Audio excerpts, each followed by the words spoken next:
جی ناظرین، ہمارے ساتھ ایک گیسٹ موجود ہیں، ہم ان سے بات کرتے ہیں۔ السلام علیکم سر۔ وعلیکم السلام۔ سر اپنے بارے میں ہمیں کچھ بتائیے گا۔ میرا نام رضوان رضی ہے، میں جرنلسٹ ہوں بائی پروفیشن، اور میں پڑھاتا بھی ہوں۔ پچھلے 20 سال سے وزٹنگ فیکلٹی میں مختلف جگہوں پہ اسٹوڈنٹ کاؤنسلنگ بھی کرتا ہوں، انہیں بچوں کی جن کو میں پڑھاتا ہوں، ٹھیک سر۔ اور ولاگز بھی کرتا ہوں۔ ٹھیک ہے بس، اور ٹی وی پہ ایز اے تبصرہ نگار بھی بات کرتا ہوں۔ اب آپ بتائیے کہ آپ نے کس حوالے سے بات کرنی؟ جی سر، آپ اسلامیہ یونیورسٹی بہاولپور میں آئے ہوئے ہیں، BLCF 2023 ہونے جا رہا ہے، آپ یہاں پہ آئے ہوئے ہیں، اس ایونٹ کو لے کر آپ کیا کہنا چاہیں گے؟ دیکھیں، یہ ایک اچھا انیشیٹو ہے اس یونیورسٹی کا، اور میری یہ رائے ہے، میں غلط بھی ہو سکتا ہوں، لیکن میرا دوسرا وزٹ ہے یہاں پہ، اور یہ اس ایونٹ کو چلتے ہوئے تو شاید اس سے زیادہ سال ہو گئے، 4 سال ہو گئے، 5 سال ہو اسلامیہ یونیورسٹی بہاولپور میں آئے ہوئے ہیں، BLCF 2023 ہونے جا رہا ہے، ہو رہا ہے، تو آپ اس بارے میں کیا کہنا چاہیں گے؟ میں پچھلے سال بھی آیا تھا، اس سال بھی حاضری ہوئی ہے۔ پروفیسر ڈاکٹر عطر محبوب صاحب بڑے ڈائنامک پرسنالٹی ہیں، اور وہ اس طرح کے ایونٹس کرتے رہتے ہیں۔ دیکھیے، میں میں اگرچہ اس کا حصہ ہوں، اس میں شرکت کر، اس میں نا یونیورسٹی کے اندر جو ایونٹ ہوتے ہیں وہ 2 طرح کے ہوتے ہیں، ایک انٹرٹینمنٹ کے ہوتے ہیں، ایک ایکڈیمیا کے ہوتے ہیں۔ ٹھیک، یہاں پہ ان دونوں کا فیوژن ہو رہا ہے، مطلب ایکڈیمیا کا بھی ہے اور انٹرٹینمنٹ کا بھی ہے۔ اچھا، لیکن اس میں پھر انٹرٹینمنٹ کا کلر جو ہے وہ ڈومینیٹ کر جاتا ہے، اور جو ایکڈیمیا والا ایلیمنٹ ہے وہ پیچھے رہ جاتا ہے۔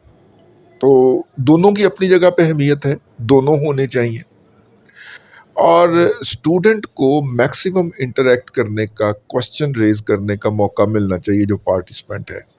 This is what I believe, I may be wrong.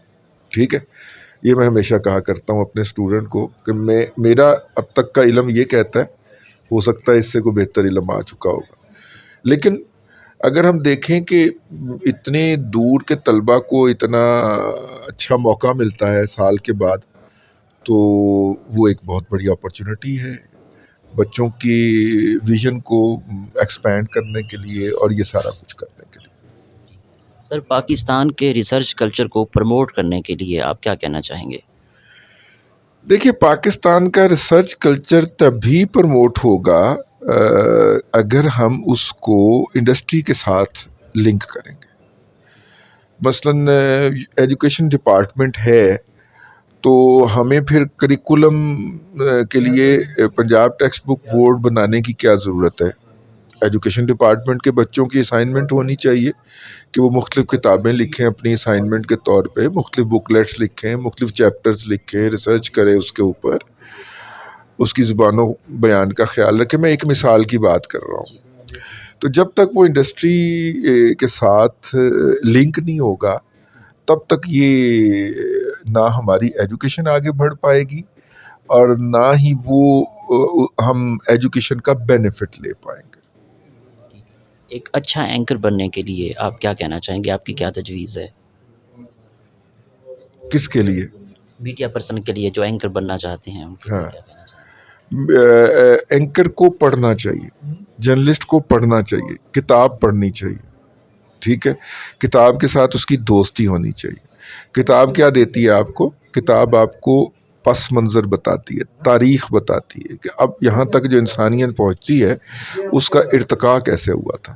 جب تک اس کو اس پورے موضوع کے ارتقاء کا پتہ نہیں چلے گا، تب تک وہ موجودہ صورتحال کو پکڑ نہیں سکے گا۔ اس وقت پاکستان کے میڈیا کی اصل ٹریجڈی یہ ہے کہ اینکر نہیں ہے ہمارے ہاں پرفارمرز ہیں، اور چونکہ پرفارمر کے اپنے پاس کچھ نہیں ہوتا، تو لہٰذا وہ ڈپینڈ کرتا ہے کہ 2 بندوں کو بٹھا دے، بلکہ 3 بندوں کو، ایک داڑھی والا، ایک ٹائی والا، ایک مونچھوں والا، ان تینوں کو بٹھا کے وہ آپس میں لڑائی کروا دے، اور at the end of the day کوئی لاجیکل کنکلوژن نہ نکل پائے، قوم کو مزید انتشار دے کے وہ چلا جائے. اس کو اس 1 گھنٹے کی بحث کا کوئی نتیجہ نکالنا چاہیے تاکہ دیکھنے والے کو اطمینان ہو پائے. نہیں ہو پاتا. کیوں؟ کیونکہ اپنی شخصیت اس کی خالی ہوتی ہے، فریولس ہوتی ہے.